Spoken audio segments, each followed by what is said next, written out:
The USS Gerald R. Ford just arrived at its combat station, stopped, and launched 4 fighter jets simultaneously. Electromagnetic catapults fired from the deck.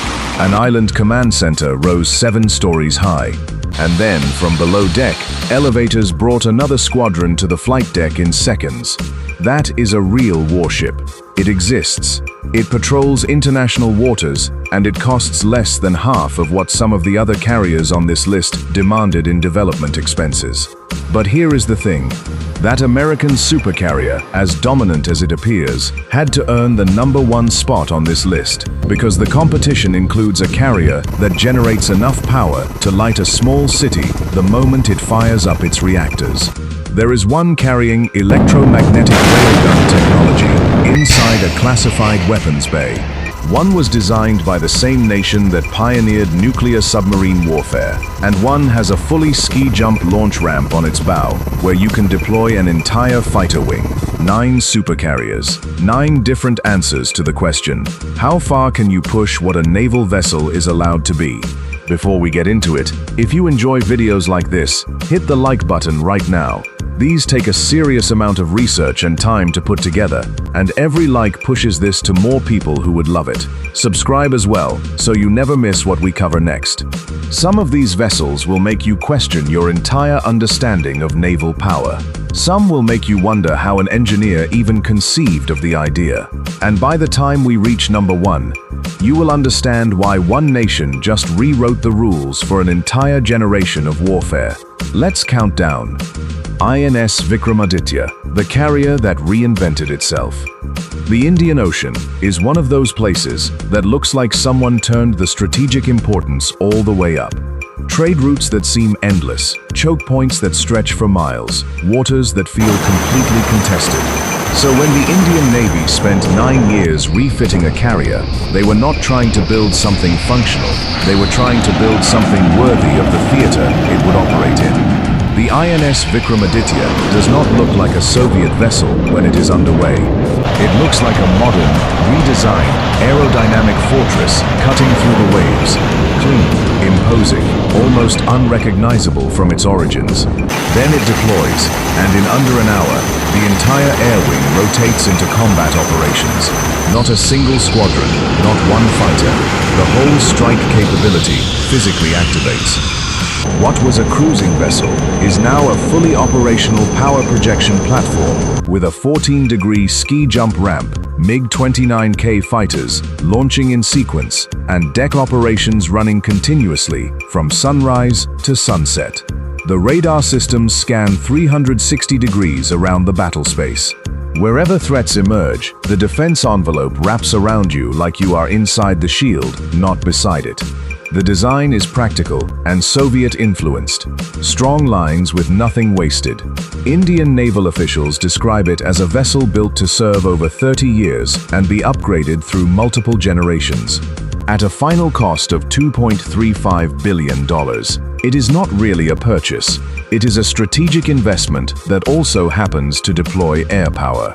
But as capable and battle-tested as the Vikramaditya is, the next vessel does something that no ski jump ramp or refitted hull can compete with.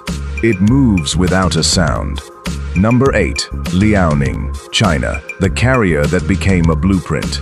Xu Zhengping never went to a naval academy. He never studied carrier operations in a war college. He grew up as a businessman in Macau, and then quietly, he purchased the hull that would become China's first operational aircraft carrier. The Liaoning is 305 meters long and displaces 60,000 tons. Hidden underneath its imposing exterior is a completely refurbished propulsion system built into the core of the vessel. When you reach the edge of contested waters, the captain does not retreat and reposition. The captain engages full air operations that redirect the power of a battle-ready air wing to multiple launch positions on deck, and then it projects force at operational tempo. While it operates, the inside feels like a command center that never needed Western technology to get there. Digital command systems, reinforced cockpits, and a carrier aviation training program positioned so you can develop an entire generation of naval pilots on deploy. The The kind of capability you would expect on a vessel that spent its whole life in active service, not one that started as an incomplete Soviet hull purchased through a private transaction decades earlier. The total development cost sits between $2.4 billion and $3 billion for a single vessel that completely eliminated the question of whether China could operate carriers or simply build them. That number starts to make a strange kind of sense. From a vessel that emerged from a business deal, we move to ones that reach toward total technological dominance. Number 7. HMS Queen Elizabeth, the one with twin islands. In 2007, British naval architects who had spent their careers building destroyers and frigates sat down and asked what a carrier would look like if it was designed with the same ambition as a global expeditionary force.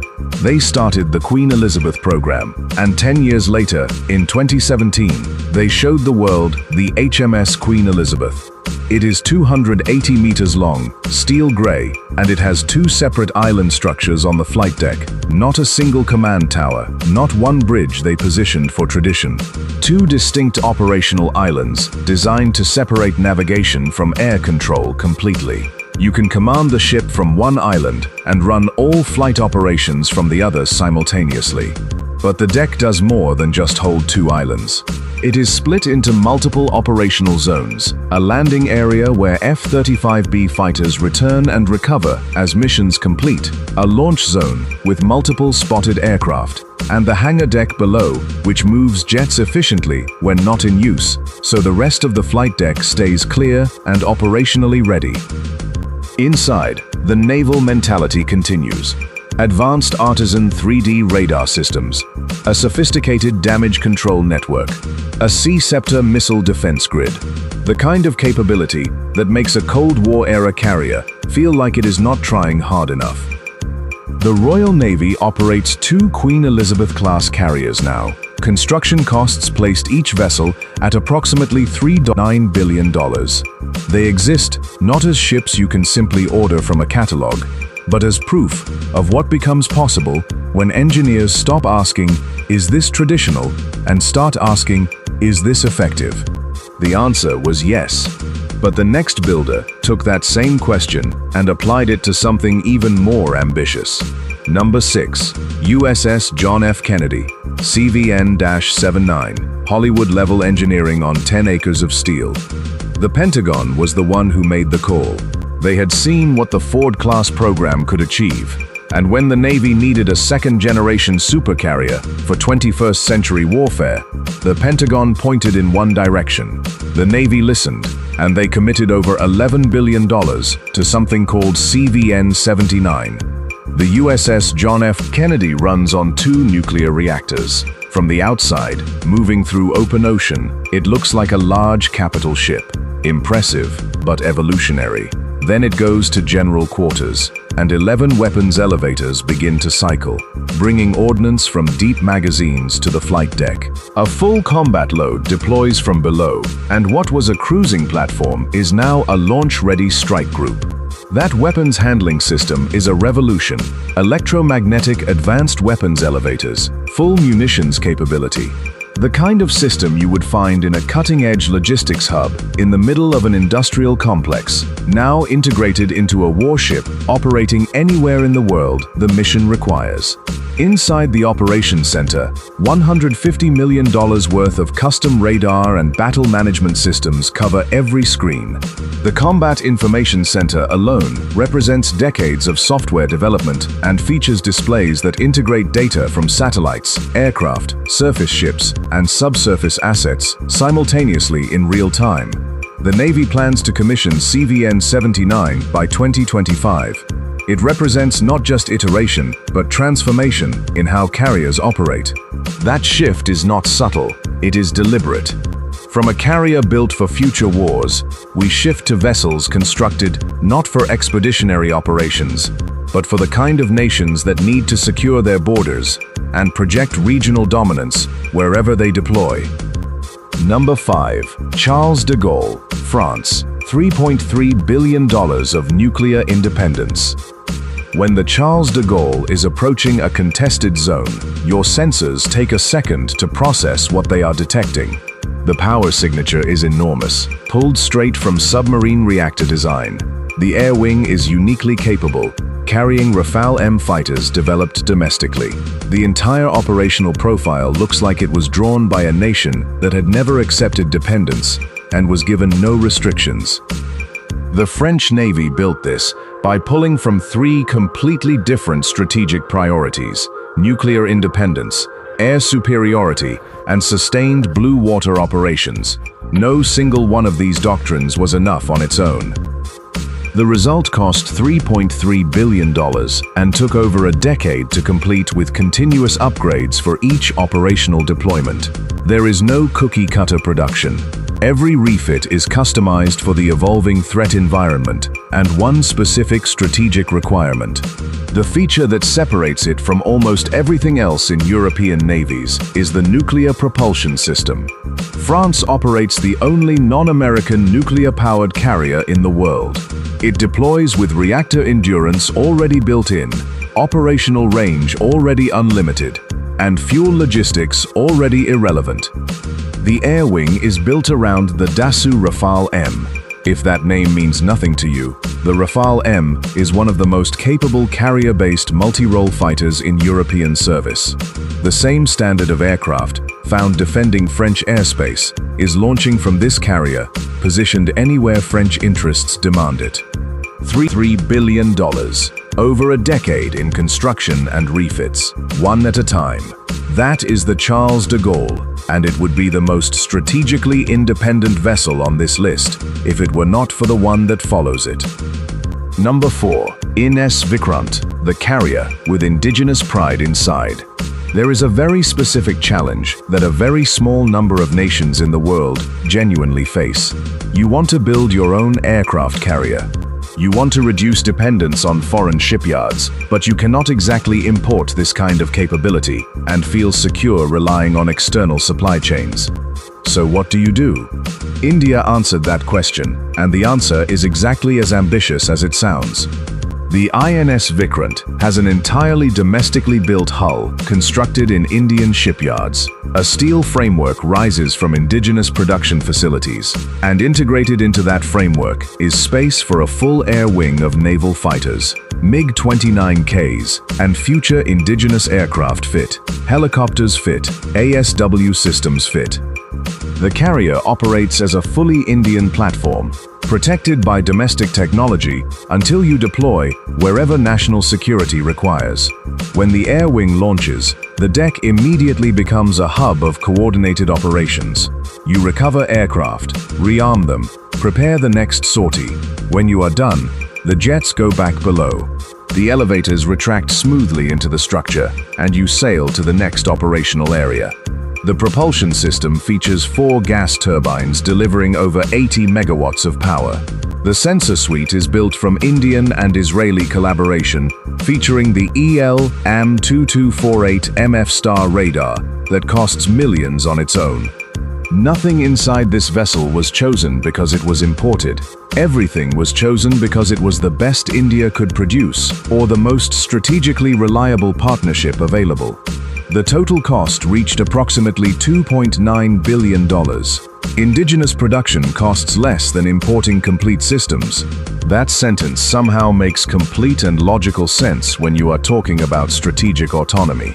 From a carrier that represents self-reliance, we move into the world of designers who usually build submarines that disappear beneath the surface, not platforms that dominate above it. Number 3. Admiral Kuznetsov, Russia.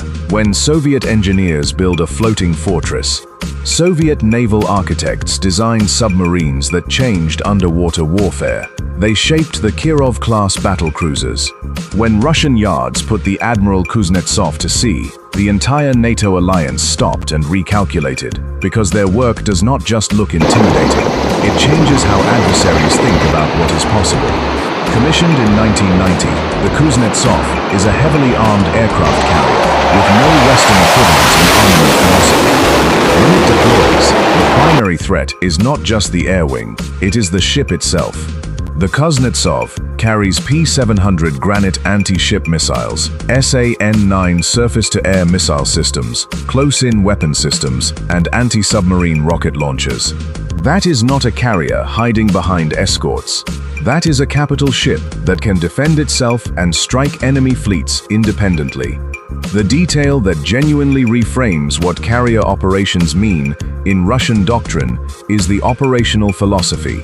Western carriers rely on escort groups for defense. The Kuznetsov was designed to fight its way to the operational area if necessary. It does not need perfect sea control to launch strikes. It creates the conditions for its own survival. Park this vessel off a contested coastline. Launch Su-33 fighters throughout the day and maintain strike presence with organic defensive firepower that does not depend on destroyers positioned nearby. The ship has faced maintenance challenges and limited operational deployments. But as a design philosophy, it represents something distinct. A carrier built not for uncontested sea lanes, but for high-threat environments where the vessel itself must be a combatant. But two more carriers remain, and they represent something bigger than one nation's doctrine. Number 2. Shandong, China. Domestic production at a pace no one expected. In April 2017, a team of engineers from China's Dalian shipbuilding industry launched something that received significant attention at the time and made a powerful statement to everyone watching. They launched the first entirely domestically built Chinese aircraft carrier. Western analysts had been watching China's naval development for years, but seeing a fully indigenous carrier hit the water made a statement that no intelligence brief ever could.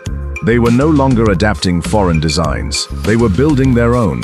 A year later, the Shandong completed sea trials and entered active service with improvements over the Liaoning. The propulsion system is more reliable, the air wing capacity is optimized, the operational tempo is faster.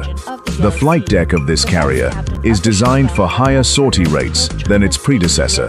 Not incremental improvement, not minor adjustments to a foreign hull. A complete redesign, built for sustained high-intensity operations. At an estimated cost near $3.5 billion, no other developing naval power offers this pace of carrier production. It is faster development than conventional timelines, more operationally focused under realistic constraints, and more aligned with the kind of long-term buildup that sustained naval dominance requires. The Shandong is 315 meters long. It has updated arresting gear systems that improve recovery rates, domestically produced radar integration that networks the entire task group, and a J-15 fighter program feeding capability to the air wing. The flight operations feature optimized deck patterns, advanced damage control systems throughout, and a crew trained entirely within Chinese naval doctrine. The story of launching a fully domestic carrier and immediately beginning construction on even larger designs is the kind of move that shifts a naval balance. And it worked. The Shandong received global attention not just for what it was, but for the velocity behind it. That velocity, taken to its absolute furthest conclusion, is what sits at number 1. Number 1. USS Gerald R. Ford, CVN-78. The electromagnetic revolution. The United States Navy is the largest carrier operator in history.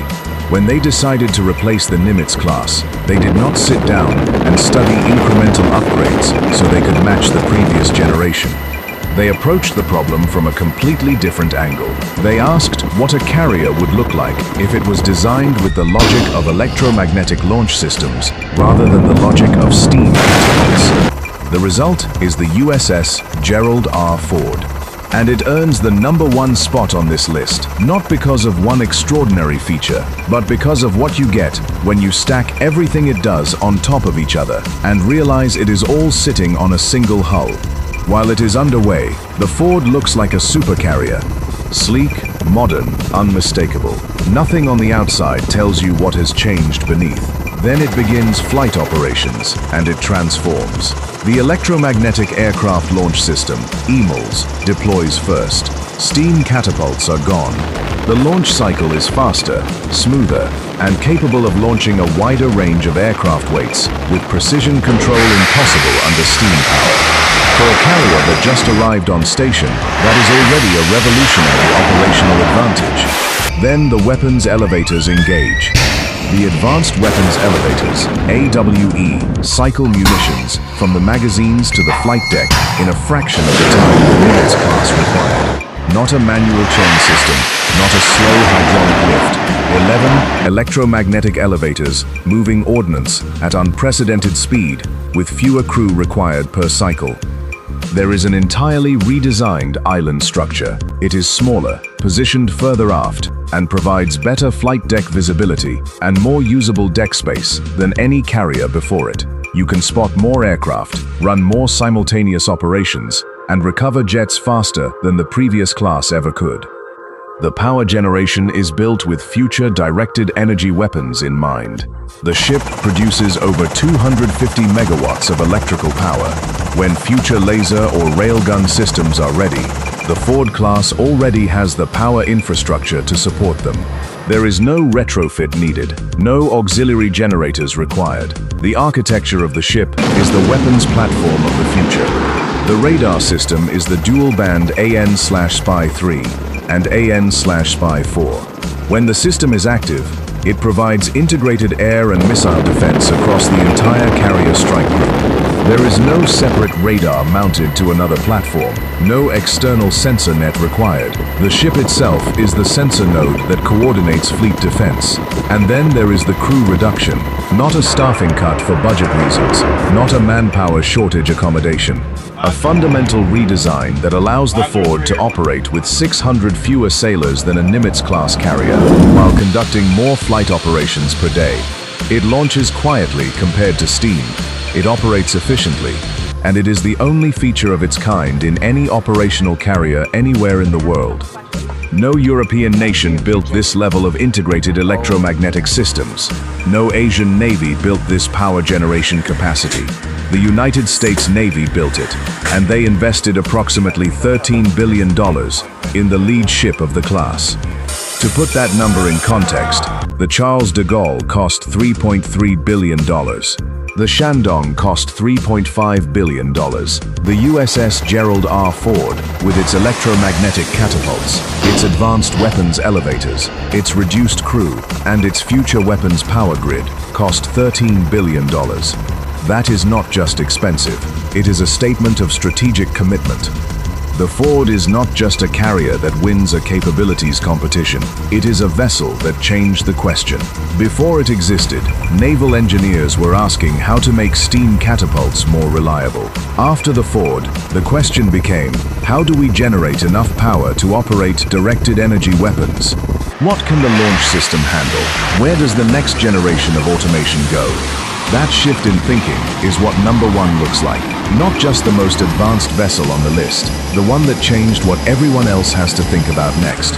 9 Supercarriers. A refitted Soviet hull from India, built to dominate the Indian Ocean. A Chinese hull, purchased by a businessman, that became a training platform for an entire naval aviation program. A British carrier with twin islands, redefining fleet air operations. A French nuclear carrier, maintaining strategic independence. An Indian indigenous build, proving self-reliance at sea. A Russian, heavily armed platform, designed to fight its way into position. A Chinese domestically built carrier, launching at unprecedented pace. And at the top, an American electromagnetic revolution with launch systems, weapons elevators, and power generation that redefined what a carrier could be. If you enjoyed this, hit the like button and subscribe so you are here for the next one. Now I want to hear from you. If you could command any one of these 9 carriers right now, which one are you taking and where are you deploying? Drop your answer in the comments below. I read every single one.